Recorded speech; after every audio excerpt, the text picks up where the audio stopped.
So they can't be trusted with the global supply chain. Had something to do with the holiday.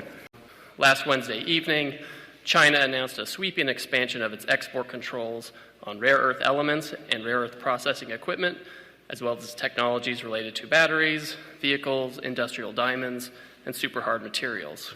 To be clear, this is not just about the United States. These actions, if implemented, would apply to the entire world. China's announcement is nothing more than a global supply chain power grab. While China has taken a number of retaliatory trade actions against the United States, Europe, Canada, Australia, and others in recent years, this move is not proportional retaliation. It is an exercise in economic coercion on every country in the world.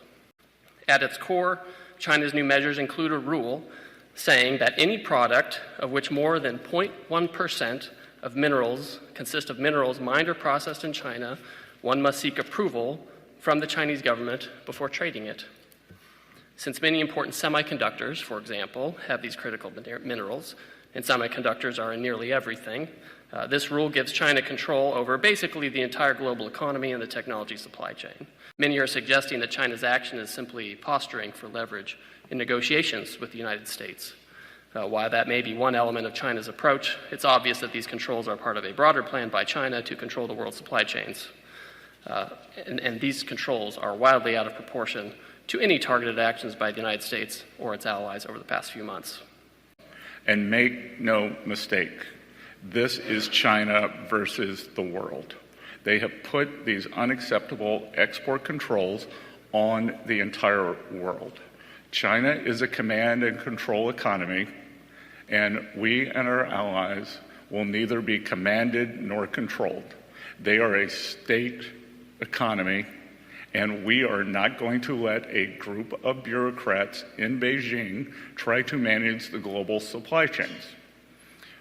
As Ambassador Greer said, we had a document and an agreement in Geneva, and magnets were flowing quite well. Some U.S.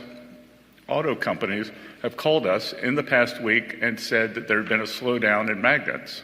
So when we asked the Chinese about this, they said, oh, it probably had something to do with the holiday. Had something to do with the holiday. So they can't be trusted with the global supply chain. Had something to do with the holiday. Not only is China fueling Russia's war, but China's actions have once again demonstrated the risk of being dependent on them on rare earths, and for that matter, anything. If China wants to be an unreliable partner to the world, then the world will have to decouple. The world does not want to decouple. We want to de-risk. But signals like this are signs of decoupling, which we don't believe China wants. And again, we do not want to decouple. We should work together to de-risk and diversify our supply chains away from China as quickly as possible. China says that these rare earths are used in military materials and that they want to maintain peace in the world.